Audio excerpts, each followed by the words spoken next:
بھائیوں کو پیسوں کی ضرورت پڑی تو مجھے بیچ دیا۔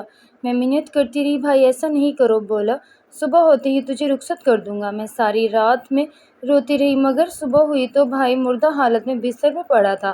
بھابھی نے مجھ پر الزام لگا دیا اور پولیس نے مجھے جیل میں ڈال دیا۔ بھائی کے الزام میں مجھے جب ریمانڈر پر لے جانے لگے تو میں چیخ چیخ کر اپنی بے گناہی بتانے لگی، مگر کسی نے نہ سنا۔ تو تڑپ کر یا رحمان جو ہی پکارا تو پولیس والوں کے پاؤں تلے سے زمین نکل گئی، کیونکہ میرے رب نے مجھے بھائی خدا کا نام ہے مجھے مت بیچیے، میں نے آپ کا بگاڑا ہی کیا ہے۔ میں مسلسل روتے ہوئے اپنے بھائی کے سامنے منت سماجت کرتی رہی، مگر صاف ظاہر تھا کہ اس پر میرے رونے کا متعلق اثر نہیں ہوا تھا۔ مائرہ، اب میں تمہاری آواز نہ سنوں، یہ بلا وجہ کا تماشا لگانا بند کر دو۔ ٹھیک ہے، نہیں بیچتا تمہیں، پھر بھی جو پیسے چاہیے وہ تم خود دے دو۔ بھائی میں کہاں سے دوں آپ کو پیسے؟ آپ کے سامنے ابھی میں BA کر کے فارغ ہوئی، میری تو کوئی نوکری بھی نہیں ہے۔ تو ٹھیک ہے، نہ شادی تو کرنی ہے، میں نے تمہارے بس تمہیں بیچ دوں گا اور اپنا قرض اتار لوں گا۔ سمجھ رہی ہو میری بات کو؟ اور خبردار تم نے یہ بات کسی کو بھی بتانے کی کوشش کی۔ بھائی غصے سے مجھے کہتے ہوئے وہاں سے چل گئے۔ میرا سر درد سے پھٹ رہا تھا، کچھ بھی سمجھ نہیں آ رہا تھا کیا کروں۔ میرے پاس تو کوئی ایسا پناہ بھی نہیں تھی جہاں بھاگ کر میں خود کو بچا سکتی۔ سامنے مجھے صحن میں بھابھی کھڑی ہوئی دکھائی دی۔ میں بھاگ کر ان کے پاس گئی اور جاتے ہی بھابھی کے پیر پکڑ لیے۔ بھابھی خدا کا نام ہے مجھے بچا لے، بھائی مجھے بیچ دیں گے۔ یہ کبھی بھی ایسے نہیں کہ نہ جانے انہیں کیا ہو گیا، مجھے بیچنے کی بات کر رہے ہیں، اپنی بہن کو بیچنے کی بات کر رہے ہیں۔ بولتی جا رہی تھی جبکہ بھابھی سکون سے کھڑی میری بات سننے کے بعد بولی، مائرہ بچے، یہ تم دونوں کا معاملہ ہے، تم جانو اور تمہارا بھائی جانے، میری کیا اوقات، اور بہتر بھی یہی ہے کہ تم ان سب معاملات میں مجھے مت شامل کرو۔ بے رحمی سے کہہ کر بھابھی جانے لگی تو میں نے ان کی کلائی تھام لی اور کہا، بھابھی پلیز میری مدد کریں، بھائی آپ کی بات مان جائیں گے۔ مائرہ تمہارے بھائی تو میری بات مان جائیں، لیکن مجھے یہ بتاؤ وہ اپنا قرض کہاں سے پورا کریں؟ 3 دنوں سے وہ پریشان اپنے پیسے اتارنے کے لیے ادھر ادھر ہلکان ہو رہے ہیں، اور ویسے وہ تمہیں کسی بازار میں تھوڑی بیچ رہے ہیں، تمہاری شادی ہی کر رہے ہیں نا۔ کیا تم نہیں چاہتی کہ تمہارے بھائی کے لیے آسانیاں ہوں، جو تمہارا گھر بھی بن جائے گا اور تمہارے بھائی کی مدد بھی ہو جائے گی؟ لیکن بھابھی مجھے ابھی پڑھنا ہے، مجھے MA کرنا ہے۔ مائرہ اپنے گھر جا کر کرنا جو کچھ کرنا ہو، تمہارا شوہر بہت امیر ہے، اب پلیز مجھے بھی تنگ نہ کرو، اپنے بھائی کو منا لو، اگر کسی طرح وہ مان جاتے ہیں تو۔ بھابھی اسپاٹ لہجے میں کہہ کر اپنے کمرے میں چلی گئی اور جا کر دروازہ بھی بند کر لیا، تاکہ میں ان کے پیچھے جا کے دوبارہ سے یہ سب باتیں نہ شروع کر دوں۔ میرے دل کو ایک دھکا سا لگا تھا، ابھی 2 دن پہلے ہی تو میں اپنا ایک آخری پیپر دے کر آئی تھی، کتنی خوش تھی تاکہ MA میں کروں گی، لیکن زندگی نے میرے لیے یہ سب کچھ سوچا ہوگا مجھے بالکل بھی اندازہ نہیں تھا۔ میں اپنے کمرے میں جانے لگی تو دیکھا دیوار سے پڑوسن ہمارے گھر میں جھانک رہی تھی۔ مجھے اس پر بہت غصہ زیادہ آیا تھا، کیونکہ ہمیشہ وہ لڑائی کے وقت یوں ہی دوسروں کے گھروں میں جھانکنے لگتی تھی۔ میں نے ان سے کچھ بھی نہیں کہا، کیونکہ میں جانتی تھی اگر میں بول پڑی تو اپنا سارا غبار پڑوسن پر نکال دوں گی، جبکہ اس معاملے میں اس کی کوئی بھی غلطی نہیں تھی۔ سو خاموشی سے اپنے کمرے میں چلی آئی۔ میری اماں ابا کی وفات ہو چکی تھی اور یہ بھائی ہی تھے جنہوں نے مجھے پالا تھا۔ جب اماں ابا کی وفات ہوئی تب بھائی کی شادی ہو چکی تھی، میں کم عمر تھی۔ بھائی نے مجھے ہمیشہ اپنی اولاد کی طرح ہی پالا تھا، لیکن آج یوں اچانک وہ مجھے بیچنے کی بات کر رہے تھے۔ یہ سب کچھ میں ہضم نہیں کر پا رہی تھی۔ پوری شام میں اسی دکھ میں رہی۔ بھائی آئے تو میں نے ان سے دوبارہ بات کرنے کی کوشش کی، جس پر وہ سختی سے بولے، مائرہ اب یہ بات لے کر دوبارہ میرے پاس مت آنا، کل میں تمہیں رخصت کر دوں گا، سو بہتر ہے مجھے منانے کے بجائے اپنے اچھے نصیب کی دعا کرو۔ بیٹا شادی تو ہم نے تمہاری کرنی ہے، تو کیا یہ بہتر نہیں اس سے ہمیں بھی تھوڑا فائدہ ہو جائے؟ آخر تمہیں پال پوس کر بڑا کیا ہے، تم پر اتنے اخراجات کیے ہیں۔ میں دم سادے سے بھائی کی بات سن رہی تھی۔ بالآخر انہوں نے مجھے وہاں سے جانے کا اشارہ کیا تو مایوسی سے واپس کمرے میں آ گئی۔ ابھی مجھے کچھ دیر ہی ہوئی تھی جب بھائی اور بھابھی کے کمرے سے مجھے لڑنے کی آوازیں آنے لگیں۔ میں بھاگ کر باہر نکلی تو صرف ایک جملہ میرے کان میں پڑا تھا، یہ کون سے قرضے ہیں جو تم نے چکانے ہیں اور مجھے اس بات کا علم نہیں ہے؟ بھابھی انتہائی غصے سے پوچھ رہی تھی، جس پر بھائی بھی بغیر کوئی لحاظ کیے سختی سے بولے، جو بھی قرضے ہیں کل مائرہ کی رخصتی کے بعد تمہیں بتا دوں گا، اس سے پہلے میرا دماغ مت خراب کرو۔ تبھی بھائی کمرے سے باہر نکلے اور صحن میں مجھے کھڑے ہوئے دیکھا۔ پہلے وہ کچھ کہنے کے لیے رکے، مگر اگلے ہی لمحے سر جھٹک کر میرے قریب سے چلے گئے۔ ان کا یہ رد عمل مجھے بہت زیادہ کھلا تھا۔ میں کمرے میں گئی تو سامنے بھابھی بستر پر اپنا سر پکڑ کر بیٹھی تھی۔ میں نے ہلکے سے دروازہ بجایا تو انہوں نے چونک کر مجھے دیکھا، پھر لمحے بھر میں ہی ان کے چہرے کے تاثرات ایک دم سے بدل گئے۔ کیا بات ہے مائرہ، کوئی کام تھا تمہیں؟ نہیں بھابھی، وہ آپ اور بھائی لڑ رہے تھے، میں نے شرمندہ ہوتے ہوئے کہا، کیونکہ بھابھی کا رویہ بہت سخت تھا، یوں لگ رہا تھا وہ مجھے ابھی کھا جائیں گی۔ مائرہ، میں زیادہ باتیں نہیں پوچھوں گی، مجھے صرف اتنا بتاؤ، جب تمہارے اور تمہارے بھائی کے درمیان لڑائی ہو رہی تھی، کیا میں نے دخل اندازی کی تھی یا آ کر تم دونوں کے درمیان کوئی بھی بات کی یا پوچھی؟ تم ہی تھی نا جو میرے پاس آئی تھی، میں نے نہیں آئی تھی تمہارے پاس۔ پھر تم کیا سوچ کر میری لڑائی میں یوں بغیر سوچے سمجھے کود پڑی ہو؟ وہ انتہائی غصے سے مجھے دیکھتے ہوئے پوچھ رہی تھی کہ میں اندر ہی اندر کچی ہو گئی۔ وہ اب میری وجہ سے لڑائی ہو رہی تھی تو مجھے اچھا نہیں لگا، مجھ سے کوئی بات بھی نہیں بن پا رہی تھی، سو جو منہ میں آیا کہہ دیا، کیونکہ اس وقت بھائی کے تیور واقعی بے حد سخت لگ رہے تھے۔ مائرہ، مجھے اس وقت تم سے یا کسی سے بھی بات نہیں کرنی، سو پلیز میرے کمرے سے چلی جاؤ۔ بھابھی صاحب کو تھی مگر اس قدر ہوں گی میں نے کبھی بھی نہیں سوچا تھا۔ مجھے یقیناً 3 سال ہو گئے تھے ان کے ساتھ رہتے ہوئے، اور ہمیشہ انہوں نے نہ بہت زیادہ محبت اور نہ بہت زیادہ سختی والے لہجے میں مجھ سے بات کی، ہمیشہ نپے تلے انداز میں ہی وہ بات کرتی تھی۔ میں شرمندہ ہو کر واپس اپنے کمرے میں آ گئی۔ وہ پوری رات ہم تینوں نے جاگ کر گزاری تھی، کچھ سمجھ نہیں آ رہا تھا کیا ہو رہا ہے اور کیا نہیں۔ رات کے تیسرے پہر مجھے عجیب سی بے چینی ہونے لگی۔ سو پہلے تو میں کمرے میں ہی چکر لگانے لگی، لیکن جب یہ بے چینی ہر گزرتے لمحے کے ساتھ بڑھتی گئی تو میں باہر نکل آئی۔ وہاں آ کر دیکھا صحن میں بھابھی چارپائی بچھائے لیٹی ہوئی تھی اور شاید سو بھی رہی تھی۔ میں نے انہیں تنگ کرنا مناسب نہیں سمجھا اور واپس کمرے میں آ گئی۔ صبح میری آنکھ ایک شور سے کھلی، تقریباً فجر کے وقت جا کر مجھے نیند آئی تھی، لیکن اب جب آنکھ کھلی تو کافی شور تھا۔ میں گھبرا کر کمرے سے باہر گئی تو دیکھا گھر میں کافی شور تھا، محلے والی خواتین ہمارے صحن میں کھڑی آپس میں باتیں کر رہی تھیں۔ یہ منظر میرے لیے بہت ہی عجیب تھا، کیونکہ کبھی بھی ایسا نہیں ہوا تھا کہ پورا محلہ ایک ساتھ ہمارے گھر میں جمع ہو جائے، سوائے امی ابا کے وفات کے وقت۔ مجھے دیکھ کر عورتیں ایک دم سے خاموش ہو گئی اور ایک دوسرے کو آنکھوں میں عجیب و غریب اشارے کرنے لگی، جو میں دیکھ تو سکتی تھی لیکن سمجھ نہیں پا رہی تھی کیا ہے، وہ کیوں یہ سب کر رہی ہیں۔ میں تھوڑا سا آگے بڑھی تو سبھی عورتوں نے راستہ چھوڑ دیا اور وہ راستہ بھائی کے کمرے کی جانب جا رہا ہے۔ اچانک سے میرے دل کو کچھ ہوا تو میں تیز قدم اٹھاتے جیسے ہی کمرے میں داخل ہوئی تو سامنے ایک قیامت کا منظر تھا۔ میرے بھائی آڑے ترچھے بستر پر پڑے ہوئے تھے اور ان کے جسم سے خون نکل کر بستر کے ساتھ لگ کر خشک ہو چکا تھا، جبکہ بھابھی بیڈ کے کنارے بیٹھی مسلسل رو رہی تھی۔ بھائی، میں چیختے ہوئے بھائی کے قریب جانے لگی تو ایک عورت نے مجھے پکڑ لیا اور آگے بڑھنے سے روکنے لگی۔ جیسے ہی بھابھی کی نظر مجھ پہ پڑی تو وہ اپنا سینہ پیٹتے ہوئے بولی، اسی نے مارا ہے، آ گئی ہے قاتل میرے شوہر کی، یہی ہے جس نے میرے سہاگ کو جاڑ دیا، کوئی پولیس کو بلاؤ، اسی نے جان لی ہے میرے شوہر کی۔ وہ روتے ہوئے مسلسل ایک ہی جملہ کہہ رہی تھی، جبکہ میں ہکا بکا ادھر گرد عورتوں کو دیکھ کر نفی میں سر ہلا رہی تھی اور نہیں بتانے کی کوشش کر رہی تھی کہ میں نے اپنے بھائی کو نہیں مارا، مگر وہاں میری سننے والا کوئی بھی نہیں تھا۔ بھابھی، آپ کو غلط فہمی ہوئی ہے، میں کیسے بھائی کی جان لے سکتی ہوں؟ وہ مجھے دیکھ کر چیختے ہوئے بولی، تم لے سکتی ہو، کل رات تمہارے بھائی نے تمہاری شادی کی بات کی تھی جس پر تم بہت غصہ ہوئی تھی، پوچھ لو، بے شک پورے محلے نے سنی تھی وہ لڑائی۔ بھابھی، آپ بھی جانتے ہیں کہ میں کیوں لڑی تھی، بھائی میرے پیسے لینا چاہتے تھے میری شادی کے بدلے، یہ کوئی عام بات نہیں ہے کہ میں چپ ہو کر بیٹھ جاؤں، میرا پورا حق ہے کہ میں سوال کر سکوں۔ میرا دل بہت زیادہ گھبرا رہا تھا، کیونکہ جس طرح سے بھابھی بہن کرتے ہوئے سب کو یہ باتیں بتا رہی تھی کہ مجھے ہی مجرم بنا رہا تھا، حالانکہ میری اس میں کوئی بھی غلطی نہیں تھی۔ تم سوال کرتی نہ، مگر تم نے میرا سہاگ اجاڑ دیا، خدا تمہیں غرق کرے۔ آپ کو اپنی جھولیاں اٹھا اٹھا کر مجھے بددعائیں دینے لگی تھی۔ میں یوں ہونک بک کبھی بھائی کو دیکھتی تو کبھی بھابھی کو۔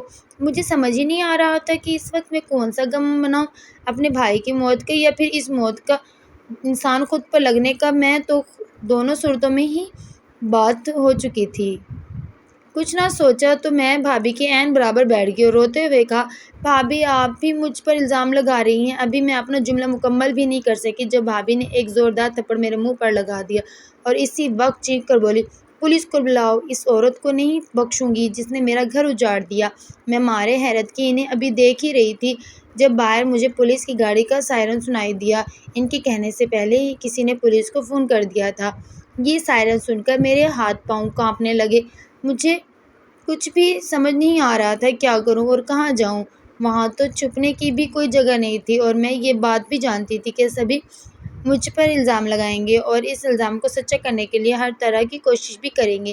چند لمحوں کے اندر اندر پولیس گھر کے اندر آ چکی تھی اور سبھی لوگوں کو انہوں نے موقع واردات سے پیچھے کر کے پٹیاں لگانا شروع کر دی۔ بھابھی پولیس کو دیکھ کر پہلے سے زیادہ دھاڑے مار مار کر رونے لگی، جس کی بنا پر انہوں نے فوراً ہی مجھے حراست میں لے لیا۔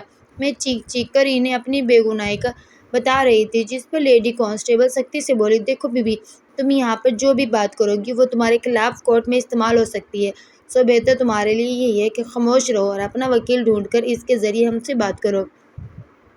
مگر میں نے اپنے بھائی کو نہیں مارا، میں نے بے بسی سے کہا، مگر ان کی صحت پر کوئی بھی اثر نہیں پڑا تھا۔ انہوں نے مجھے ہتھکڑی لگا دی اور بھائی کی میت تصویر بنانے لگے۔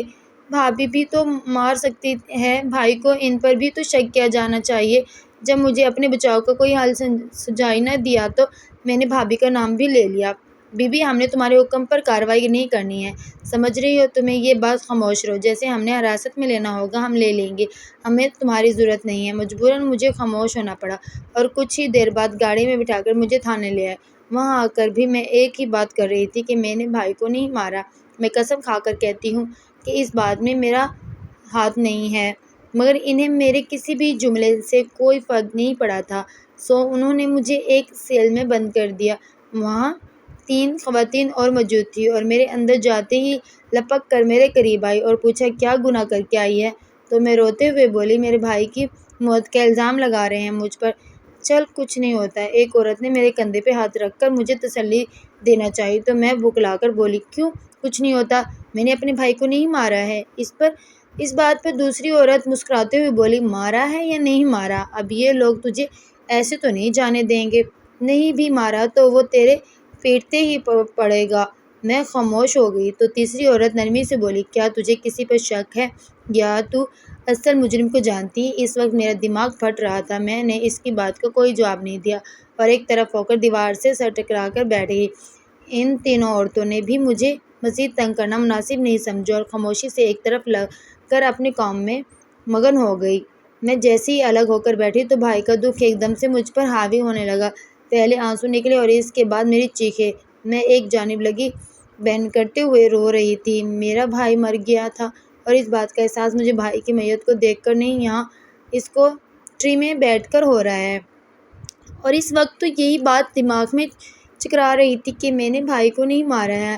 اب جب ذرا تنہائی میسر آئی تو سارا دکھ آنسو اور چیخوں میں بہنے لگا۔ جیسے جیسے میرے رونے میں شدت آتی جا رہی تھی ویسے ہی میرا جسم بری طرح کانپ رہا تھا۔ تبھی لیڈی کانسٹیبل میرے پاس آئی اور سختی سے بولی کہ تیرا گھر نہیں ہے، جا بیٹھ کر تو بینکنے مارے۔ خاموش ہو جاؤ، پورے تھانے کو سر پہ اٹھا کر رکھا ہوا ہے۔ میں نے چیخ کر کہا، بھائی میرا ہے، میرا مرا نہیں ہے، تو نے مارا ہے اور اب یہ ڈرامے مت کر۔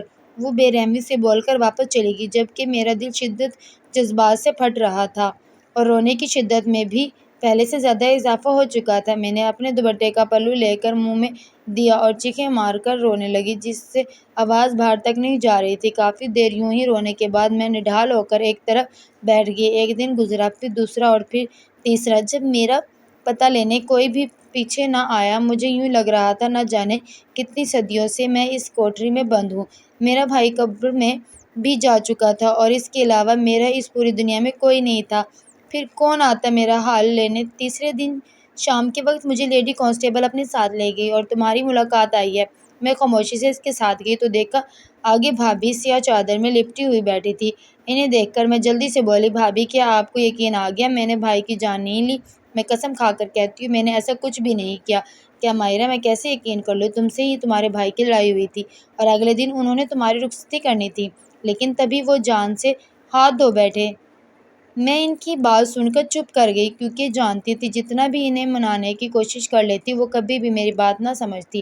میں کوشش کر کے تم سے یہ کیس ہٹوا سکتی ہوں، مگر پھر تمہیں وہی کرنا ہوگا جو میں کہوں گی۔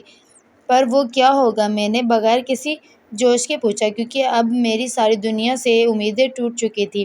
جب میرا بھائی نہیں رہا تھا تو میں کس سے امید لگاتی؟ مائرہ، میں تمہاری شادی کروں گی اپنے بھائی کے ساتھ، اگر تم اس کی بیوی بننے کے لیے تیار ہو تو میں اپنے شوہر کا خون بھی تمہیں معاف کر دوں گی۔ ان کی بات سن کر میرا دماغ ایک دم سے گھوم گیا۔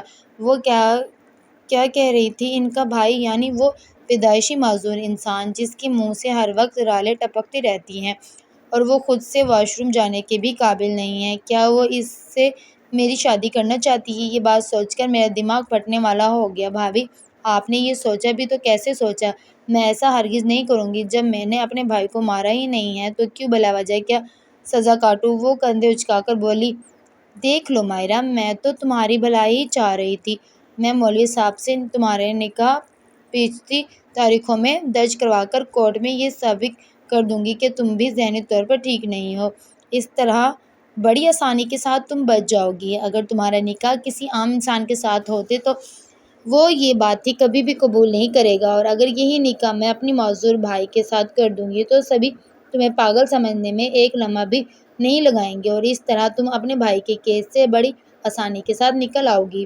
بھابھی، آپ یہ سب کچھ کہتے ہوئے بالکل بھی اچھی نہیں لگ رہی ہیں۔ مجھے کم سے کم آپ کو تو مجھ پر یقین کرنا چاہیے۔ دنیا نہیں کرتی تو مجھے دنیا کی پرواہ بھی نہیں ہے۔ آپ نے تو مجھے ماں بن کر پالا ہے، تو کیا آپ کو لگتا ہے میں اپنے بھائی کی جان لے سکتی ہوں؟ وہ کندھے اچکا کر بولی، مائرہ، جو کچھ میرے اور میرے شوہر کے ساتھ ہوا ہے اس کے بعد میں کسی پر بھی اعتبار نہیں کر سکتی۔ مجھے کیا پتا کہ رات کے اندھیرے میں تم نے انہیں تکلیف نہیں پہنچائی۔ اب تو میں خود پر بھی اعتماد کرنے سے ڈر رہی ہوں۔ 2 دن ہیں تمہارے پاس، اچھی طرح سوچ لو۔ اتوار کی شام کو آؤں گی، تب اپنا فیصلہ مجھے بتا دینا۔ تب تک کے لیے اللہ حافظ۔ یہ کہہ کر انہوں نے اپنی چادر اچھے سے اوڑھی اور وہاں سے چلی گئی۔ پیچھے میں حیرت سے ان کی بات کو سوچنے لگی۔ جب کانسٹیبل نے مجھے وہاں سے اٹھا کر واپس کوٹری میں بند کر دیا، کتنی دیر میں یہ سب کچھ سوچتی رہی، جب اچانک میرا جسم ہولے ہولے کانپنے لگا۔ پہلے تو میں نے نظر انداز کیا، لیکن جب میری کیفیت بدلنے لگی تو میں نے اپنا دوپٹہ اچھے سے اپنے اوپر اوڑھ لیا تاکہ مجھے ٹھنڈ نہ لگے۔ وہاں موجود ایک خاتون جس کا نام روبینہ تھا میرے پاس آئی اور پوچھا، پریشان لگ رہی ہو، کس سے مل کر آئی ہو؟ ابھی میں انہیں پوری بات تو پہلے ہی بتا چکی تھی، پر انہوں نے یہی کہا تھا کہ تمہارے بھائی کو تمہاری بھابھی نے ہی مارا ہے، جبکہ مجھے اس پر یقین نہیں آ رہا تھا، سو میں نے ان کی باتوں پر زیادہ دھیان نہیں دیا تھا۔ اب روبینہ نے مجھ سے پوچھا تو میں رونے لگی اور اسے پوری بات بتا دی، جس سے سن کر وہ نرمی سے میرا ہاتھ تھام کر بولی، پریشان مت ہو، اپنے لیے دعا کرو، اللہ سے مدد مانگو، تو دیکھنا تمہارا مسئلہ کتنی جلدی حل ہوتا ہے۔ آپ نے بھی تو مانگی ہوگی اللہ سے دعا مدد، تو پھر آپ اب تک یہاں کیوں موجود ہیں؟ آپ کو بھی تو یہاں سے نکل جانا چاہیے۔ میں اس وقت انتہائی باغی ہو رہی تھی، ہر شے میں مجھے مایوسی کے علاوہ کچھ بھی دکھائی نہیں دے رہا تھا۔ تبھی میں نے یہ جملے بھی انتہائی سخت لہجے میں کہے، جس پر وہ مسکراتے ہوئے بولی، لڑکی، اللہ کی ہر امر میں ایک راز چھپا ہوتا ہے، کیا پتہ میں یہاں پر تمہاری رہائی کے لیے ہی بند ہوں۔ میں نے تیزی سے اس عورت کو دیکھا جو مسکرا رہی تھی، اور اس کی مسکراہٹ کوئی عام مسکراہٹ نہیں تھی، بلکہ اس میں واقعی کوئی راز چھپا ہوا تھا، حتیٰ کہ اس کی آنکھیں بھی بہت زیادہ چمک رہی تھی۔ اسی لمحے کے لیے تو میں اس عورت سے ڈر گئی تھی، جس پر وہ کہکا لگا کر بولی، ارے پگلی، تم تو ڈر گئی۔ چلو کوئی بات نہیں، میں کہہ رہی ہوں نا، دعا کرو، وہ رحمان ہے، وہ تمہاری دعا ضرور سنے گا، بس تھوڑا انتظار کرو اور دیکھنا جو مجرم ہے وہ خود بخود سامنے آ جائے گا۔ میں نے اس بات میں سر ہلا دیا، لیکن ابھی تک یہ نہیں جان پائی تھی کہ دعا کیسے کروں۔ مجھے شرمندگی ہو رہی تھی رب کے سامنے جانے سے، کیونکہ میں نے اپنی پریشانی میں بہت بڑے بڑے جملے بول دیے تھے۔ یہ بات میں نے اس عورت کو تو نہیں کی، لیکن خاموشی سے اپنے گھٹنوں پر سر ٹکا کر بیٹھ گئی، اور وہ بھی باقی دونوں عورتیں سے باتیں کرنے لگی۔ مجھے کچھ عجیب سا لگ رہا تھا، جیسے یہ سب مجھے کچھ سمجھانے کے لیے ہو رہا ہے، یا شاید مجھے کسی شے سے بچایا جا رہا ہے۔ یہ جو کچھ بھی تھا میں واضح طور پر نہیں جان پا رہی تھی۔ ایک دن یوں ہی بیت گیا، نہ میں نے دعا کی اور نہ ہی کچھ اور۔ اتوار کا دن بھی ایسے ہی نکل گیا۔ تبھی شام میں میری بھابھی واپس آئی اور مجھ سے جو اب مانگا کون سا جواب میں نے سنجیدگی سے پوچھا تو وہ سپاٹ لہجے میں بولی، کیا تمہیں میرے بھائی کے ساتھ یہ نکاح قبول ہے جو تمہیں ان سب معاملات سے بچا سکتا ہے؟ بھابھی، جب میں نے یہ سب کچھ کیا ہی نہیں تو میں کیوں ڈروں؟ بے شک میں گناہ گار ہوں، لیکن مجھے اپنے رب سے پورا امید ہے، وہ میرے ساتھ ناانصافی نہیں ہونے دے گا، اور آپ کے بھائی سے نکاح کر کے میں اس بات پر مہر تو ہرگز نہیں لگاؤں گی کہ اپنے بھائی کے قاتل کے الزام سے بچنے کے لیے میں نے یہ سب کچھ کیا ہے۔ مائرہ، ایک مرتبہ پھر سوچ لو، میں جو کر رہی ہوں تمہاری بھلائی کے لیے ہی کر رہی ہوں، اس کے علاوہ تمہارے پاس کوئی بھی چارہ نہیں ہے۔ میں نے وکیل سے بھی بات کر لی ہے، سوچ لیا میں نے، ڈرو تو تب جب میرا کوئی گناہ ہو، اگر گناہ کے بغیر بھی مجھے پھانسی پر لگانا ہے تو پھر یہی میری قسمت ہے اور مجھے یہ منظور ہے۔ دوبارہ آپ یہاں پر مت آئیے گا۔ پتہ نہیں کیوں وہاں کھڑے کھڑے ہی مجھے بھابھی سے شدید نفرت محسوس ہونے لگی، جیسے ان سب کے پیچھے بھابھی کا ہی ہاتھ ہو، لیکن یہ سب کسی کو بھی دکھائی نہیں دے رہا تھا۔ تمہارا انجام بہت برا ہوگا مائرہ، یاد رکھنا میری بات کو، کرسی سے کھڑے ہوتے ہوئے بولی اور سخت لہجے میں بولی۔ ان کا چہرہ بھی لال بگورا ہو رہا تھا اور وہاں سے چلی گئی تو بجائے پریشان ہونے کے مجھے اپنے اندر ایک اطمینان سا محسوس ہونے لگا، جیسے میں نے بالکل صحیح فیصلہ لیا ہو۔ میں پرسکون ہو کر واپس آ گئی، تبھی میں نے محسوس کیا کہ روبینہ میری طرف دیکھ کر دھیمے انداز میں مسکرا رہی تھی۔ تمہیں کیا ہوا؟ میری بات پر وہ نفی میں سر ہلا کر بولی۔ کچھ نہیں، اور تمہیں بھی کچھ نہیں ہوگا، پریشان نہیں ہو، تمہارا رب ہے نا تمہارے ساتھ۔ اس کے یہ الفاظ سن کر مجھے اپنے اندر بجلی کی سی طاقت تھرکتی ہوئی محسوس ہوئی، جیسے اب واقعی مجھے کچھ نہیں ہو سکتا۔ وہ رات میں نے بہت پرسکون انداز میں سو کر گزاری تھی۔ تقریباً فجر کا وقت اچانک خواب سے میری آنکھ کھلی۔ میرا بھائی میرے خواب میں آیا تھا اور بہت پریشان تھا۔ ہمارے گھر میں ایک درخت موجود تھا، وہ اسی درخت کے ساتھ ٹیک لگا کر روتے ہوئے کہہ رہا تھا، مائرہ کسی پر یقین مت کرنا، کسی پر مطلب کسی پر بھی نہیں، اور جو کچھ وہ عورت کہہ رہی ہے وہ ٹھیک کہہ رہی ہے، اس کی بات مانو تم۔ اس کے بعد اچانک ہی میری آنکھ کھل گئی، میں نے بکھلا کر ارد گرد دیکھا مگر پوری کوٹھری میں ذرا سی بھی شور نہیں تھا۔ تبھی میری نظر روبینہ پر پڑی جو ایک کونے میں جائے نماز بچھائے عبادت کرنے میں مصروف تھی۔ اسے دیکھ کر حقیقتاً ایک لمحے کے لیے تو میں کافی ڈر گئی تھی، ایک تو عجیب خواب، پھر اپنے سامنے اسے یوں دیکھنا۔ وہ اپنی عبادت میں پوری طرح سے مگن تھی۔ میں دیوار کے ساتھ ٹیک لگا کر اپنے خواب کے متعلق سوچنے لگی کہ میرا بھائی مجھے کیا بتانے کی کوشش کر رہا تھا۔ وہ کس عورت کی بات کر رہا تھا؟ بھابھی کی؟ نہیں نہیں، مجھے نہیں لگتا کہ وہ بھابھی کی بات کر رہے تھے۔ تبھی میری نظر دوبارہ روبینہ پر پڑی جو اب سلام پھیر رہی تھی۔ سلام پھیرنے کے بعد اس نے مسکرا کر مجھے دیکھا تو میرے دماغ میں عجیب سا جھمکا ہوا۔ ہاں، میرا بھائی روبینہ کے متعلق ہی بات کر رہا تھا کہ مجھے اس پر یقین کرنا چاہیے، جو یہ عورت کہے مجھے وہی کرنا چاہیے۔ یہ بات سوچتے ہی میرے جسم کے رونگٹے کھڑے ہو گئے، میں کافی گھبرا گئی تھی۔ تبھی روبینہ نرمی سے میرے قریب آئی اور مجھے پانی پلا کر پرسکون کرنے کی کوشش کرنے لگی۔ مجھے میرا بھائی خواب میں دکھائی دیا تھا، اس نے بغیر کوئی رد عمل دے خاموشی سے میری بات سننا جاری رکھی۔ وہ کہہ رہا تھا کسی پر بھی اعتبار نہیں کرنا۔ اتنا بول کر میں خاموش ہو گئی تو وہ نرمی سے بولی، بالکل ٹھیک کہہ رہا ہے، کیونکہ جیسے تم بتا رہی ہو کہ تمہیں ان سارے حالات میں جان بوجھ کر پھنسایا گیا ہے، اس کا نتیجہ تو یہی بنتا ہے کہ تمہیں کسی پر بھی اعتبار نہیں کرنا چاہیے، روبینہ نے بڑی شفقت مسکراہٹ کے ساتھ کہا۔ اور وہ یہ بھی کہہ رہا تھا کہ اس عورت کی بات پر یقین کرو۔ وہ اب بھی کافی پرسکون لگ رہی تھی۔ مجھے لگتا ہے وہ آپ کی بات کر رہا تھا۔ جب اس نے کوئی رد عمل نہیں دیا تو میں نے اسے گہری نگاہوں سے دیکھتے ہوئے اگلا جملہ بھی کہہ ڈالا، اب کی مرتبہ وہ ذرا سا چونکی تھی، صرف اپنے دل کی سنو، اگر تمہارا دل مجھ سے یقین کرنا چاہتا ہے تو اسے کرنے دو، اگر نہیں کرنا چاہتا تو زبردستی مت کرو، چلو اٹھو۔ شاباش، میں دیکھ رہی ہوں جب سے تم آئی ہو تم نے ایک مرتبہ بھی نماز نہیں پڑھی۔ اس کے کہنے پر میں نے فجر کی نماز ادا کی اور پھر اپنی قید کے بعد پہلی مرتبہ رو رو کر رب سے مدد مانگی۔ وہ اب قرآن پاک پڑھنے میں مصروف ہو چکی تھی اور میں کتنی ہی دیر جائے نماز پر بیٹھی دعا مانگتی رہی۔ دعا مانگنے کے بعد میں بہت حد تک پرسکون ہو گئی تھی۔ آج میری عدالت میں پہلی پیشی تھی، مجھے ڈر بھی لگ رہا تھا، لیکن اندر ہی کہیں میں بہت مطمئن بھی تھی۔ کافی دیر یوں ہی دیوار کے ساتھ لگ کر بیٹھی رہی، تبھی کانسٹیبل اندر آئی اور مجھے اپنے ساتھ چلنے کا بولا۔ میں نے روبینہ کی جانب دیکھا تو وہ مسکراتے ہوئے بولی، پریشان مت ہونا، خود پر یقین رکھنا، جو تمہارا دل کہے صرف وہی کرنا۔ یہ بات سن کر میں بہت ہلکی پھلکی ہو گئی تھی۔ باہر آئی تو وین میں بٹھا کر مجھے عدالت میں لے جایا گیا، جہاں پہلے سے ہی میری بھابھی موجود تھی۔ وہاں جا کر مجھے علم ہوا کہ میرے خلاف میری بھابھی ہی مقدمہ لڑ رہی ہے۔ یہ خبر میرے لیے کسی دھچکے سے کم نہیں تھی، یہ جاننا میرے اپنے ہی مجھے کھٹکرے میں کھڑا کر چکے ہیں۔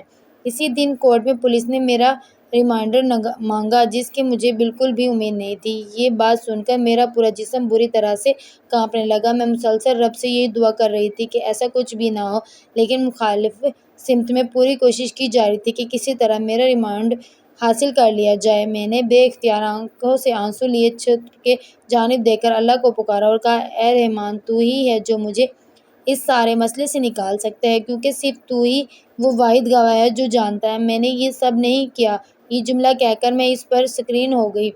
اس کے بعد یہ شک میرا ریمانڈر لیا جاتا یا نہ لیا جاتا، مجھے اس بات سے کوئی فرق نہیں پڑتا تھا۔ اب یہ جج میرے ریمانڈر تھا فیصلہ کرنے ہی والا تھا جب کورٹ میں ایک آدمی داخل ہوا۔ اس آدمی کو دیکھ کر سب لوگ چونک گئے، کیونکہ ہم نے کوئی بھی اسے نہیں جانتا تھا۔ وہ اندر داخل ہوا اور مجھے دیکھ کر مجھے آواز میں بولا کہ میں ان کا وکیل ہوں، جو بات کرنی ہے مجھ سے کی جائے۔ یہ بات سن کر میں چونک گئی تھی۔ وہ شخص آ گیا، آ کر جج کو اپنا تعارف کرانے کے بعد پھر وہی بات کی کہ وہ میرا وکیل ہے۔ یہ سن کر پورے کمرے میں عجیب سی ہلچل مچ گئی تھی۔ پھر وہ بولا، شروع ہوا تو بولتا ہی چلا گیا۔ نہ جانے اس نے کون کون سی دلیلیں دے کر میرا ریمانڈر لینے سے رکوا دیا۔ میرا دماغ بالکل بھی کام نہیں کر رہا تھا، بس میں حیرت سے اس اجنبی شخص کو دیکھ رہی تھی جو درمیانی عمر کا تھا، شاید میرے بھائی کی عمر کا ہی تھا۔ اس کے بعد پولیس مجھے اپنے ساتھ لے کر جانے لگی تو اس نے اشارہ کر کے انہیں روک دیا اور میرے پاس آ کر نرمی سے بولا، مائرہ پریشان مت ہونا، میں تم سے جیل میں ملنے آؤں گا اور تمہارے ساتھ بیتے ہوئے پورے واقعے کی تفصیل لوں گا۔ بس کچھ دن مشکل کے ہیں، جس کے بعد آسانی ہوگی انشاءاللہ۔ مگر آپ ہیں کون؟ میرے منہ سے صرف اتنا ہی نکلا تھا۔ وہ مسکراتے ہوئے بولا، ابھی ان باتوں کا وقت نہیں ہے، جب اصل وقت آئے گا تب میں اپنا تعارف بھی کروا دوں گا۔ ابھی تم پر سکون رہو اور یہ تمہارا کچھ بھی نہیں بگاڑ سکتے۔ اس کے بعد پولیس نے مجھے مزید وہاں پر رکنے کی مہلت نہیں دی۔ میں واپس تھانے آ گئی تو روبینہ مجھے دیکھ کر مسکراتے ہوئے بولی، تو بتاؤ پھر، بچ گئی؟ نہیں ہوا نا تمہارا ریمانڈر؟ میں جو اسے آج والا واقعہ بتانے کے لیے کافی بے تاب تھی، اس کی بات سن کر مجھے ایک نیا جھٹکا لگا تھا۔ تمہیں کیسے پتہ چلا؟ کیا تم نے بھیجا تھا اس آدمی کو؟ وہ کندھے اچکا کر بولی، ضروری نہیں کہ میں ہی تمہارے لیے آسانیاں پیدا کروں، ہو سکتا ہے یہ تمہاری ہی کوئی دعا قبول ہو اور عین موقع پر وہ شخص وہاں پہنچ گیا ہو۔ لیکن کیسے ہو سکتا ہے؟ میں اس آدمی کو جانتی بھی نہیں تھی، حتیٰ کہ میرے پاس اتنے پیسے بھی نہیں کہ میں ایک وکیل ہائر کر سکوں۔ پھر وہ کون تھا؟ روبینہ، میرے اندر ایک بے چینی سی لگی تھی یہ جاننے کی کہ آخر کون تھا وہ۔ مائرہ نے، میں نے تمہیں سمجھایا تھا نا کہ پریشان مت ہونا، جو ہو رہا ہے سکون سے دیکھنا۔ اب اپنے سوال ڈال کر حالات کو اپنے مخالف میں مت کرو۔ جو ہو رہا ہے، جیسا ہو رہا ہے، تمہارے رب کی مرضی سے ہو رہا ہے۔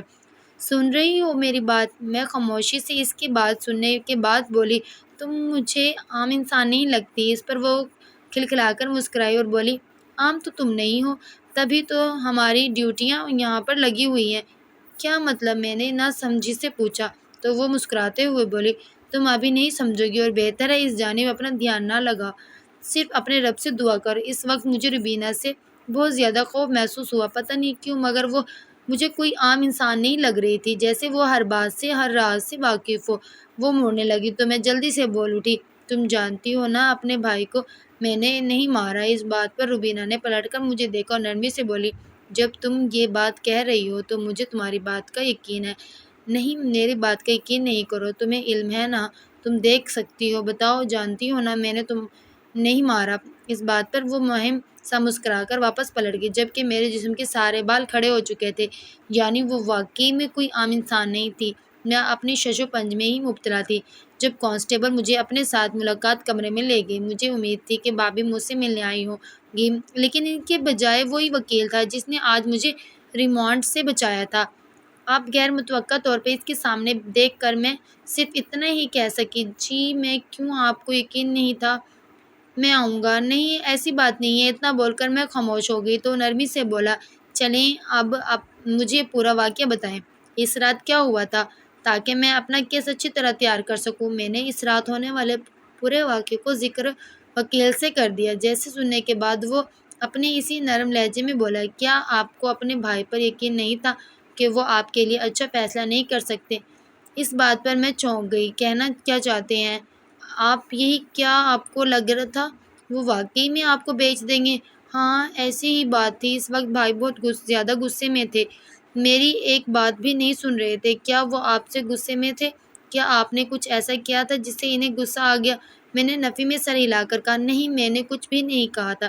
باہر سے آئے تبھی بہت غصے میں تھے اور میری شادی کر کے قیمت وصول کرنا چاہتے تھے۔ تو آپ کو کیوں لگتا ہے وہ آپ سے ناراض ہیں؟ ہو سکتا ہے کچھ اور معاملات ہو، یا پھر وہ یہ شادی آپ کے بھلے کے لیے ہی کرا رہے ہوں اور آپ کو اس بات کا اندازہ نہ ہو۔ میں اس وکیل کی باتوں پہ کافی شش و پنج کا شکار ہو رہی تھی، کیونکہ اس کے سوالات ایسے تھے: کیا آپ کسی پر شک ہے جو آپ کے بھائی کو مار سکتا ہے؟ ہاں، اپنی بھابھی پر۔ وہ رات کو لڑے تھے، جب آدھی رات کو جب میں باہر نکلی تو وہ صحن میں ہی موجود تھی۔ مجھے جو کچھ یاد تھا میں نے وہ سبھی اس وکیل کو بتا دیا۔ وہ انتہائی غور سے میری ہر بات سن رہا تھا۔ کیا اس کے بعد جیل میں آپ سے بھابھی آپ سے ملنے آئی تھی؟ مجھے وہ ملاقات یاد آئی تو میں نے ہماری پچھلی ملاقات کی بھی سب باتیں اس وکیل کو بتا دی کہ کیسے بھابھی اپنے معذور بھائی سے میرا نکاح کروانے کی بات کر رہی تھی۔ یہ بات سن کر اس وکیل کے چہرے پر ایک عجیب سی مسکراہٹ آئی اور وہ اپنے فائل بند کرتے ہوئے بولا، بس آپ پریشان نہ ہو، اب یہ کیس میں خود سے حل کر لوں گا، آپ صرف اللہ پر توکل رکھیں۔ میں واپس اپنے سیل میں آئی تو روبینہ اب بھی مسکرا رہی تھی۔ مجھے بڑا اچنبھا ہوا تو میں سیدھا اس کے پاس گئی اور جا کر پوچھا، کون ہو تم؟ مجھے سچ سچ بتاؤ۔ وہ اپنی الزلی نرم مسکراہٹ کے ساتھ بولی، مجھے اللہ پاک نے تمہاری مدد کے لیے بھیجا ہے تاکہ میں تمہیں پرسکون کروں۔ وہی بات ہے نا، ہمارا رب بہت سوہنا ہے، جب ہم اس سے کچھ مانگتے ہیں تو وہ ہمیں کبھی بھی مایوس نہیں کرتا۔ تم بھی پریشان مت ہونا، اس سارے کیس سے بڑے آرام سے نکل جاؤ گے، اور کیوں، ساتھی بھی بہت اچھے ملے گا تمہیں۔ میرے سارے سوال ختم ہو چکے تھے اور میں سمجھ گئی تھی روبینہ کو وہاں واقعی مجھے تسلی دینے کے لیے بھیجا گیا ہے۔ کیا تم بتا سکتی ہو میرے بھائی نے کس کا قرض دینا تھا؟ وہ سنجیدگی سے بولی، ماہرہ، وقت سے پہلے جاننے کی کوئی بھی کوشش مت کرو، یہ سب تمہارے سامنے کھل جائے گا، مگر ذرا سا وقت لگے گا۔ ابھی میں تمہیں کچھ بھی نہیں بتا سکتی۔ میں خاموش ہو گئی، اور اس کے بعد واقعی میں نے اس سے کچھ بھی نہیں پوچھا تھا۔ میری انگلی پیشہ پر میرے وکیل نے بڑی جان سے پورا کیا لڑا تھا، اور اس پیشے کے دوران اس نے یہ بات ثابت کرنے میں ایڑی چوٹی کا زور لگا دیا تھا کہ قتل میرے بھابھی نے کیا ہے، کیونکہ ماہرہ کا بھائی اس کے کہیں اور شادی کرنا چاہتا تھا، مگر اس کی بھابھی اپنی نند کا نکاح اپنے معذور بھائی کے ساتھ کروانا چاہتی تھی۔ اسی دوران ان دونوں کو جھڑپ ہو گئی تو بیوی نے اپنے شوہر کو ہی جان لے لی۔ اس پیشے پہ پہلے وکیل نے مجھے اچھے سے سمجھا دیا کہ تم کوئی بات مت کرنا، بس جو میں کہوں اس کے ہاں میں ہاں ملانا۔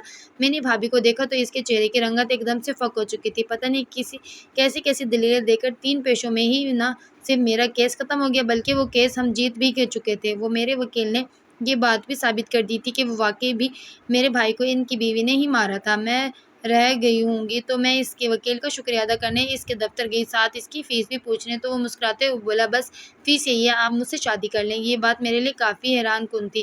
ایسے کیسے کر سکتے ہیں آپ یہ بات؟ میں نے چونک کر پوچھا تو وہ نرمی سے مسکراتے ہوئے بولا، ماہرہ، میں نے یہ بات کورٹ میں نہیں آنے دی، مگر اب آپ سے مزید نہیں چھپا سکتا۔ آپ کے بھائی مجھ سے ہی آپ کا نکاح کرانا چاہتے تھے، کیونکہ انہیں اپنی بیوی کے ذہن کا علم ہو گیا تھا جو اپنے معذور بھائی سے آپ کی شادی کرانا چاہتی تھی۔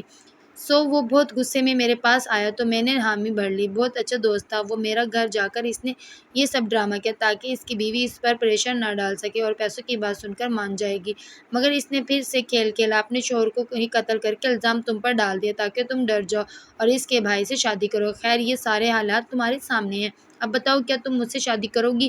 مجھے ایک لمحہ بھی نہیں لگا سوچنے کے لیے، کیونکہ میں جان گئی تھی حالات نے ہم دونوں کا ملنا ایسے ہی لکھا ہے، اور روبینہ بھی مجھے اس شخص کے متعلق کچھ مثبت باتیں اور ڈھکے چھپے اشارے دے چکی تھی۔ اوپر سے میرا بھائی بھی اس شخص سے میری شادی کروانے کی خواہش کے بدلے دنیا سے چلا گیا تھا، تو میں اسے کیوں انکار کرتی بھلا؟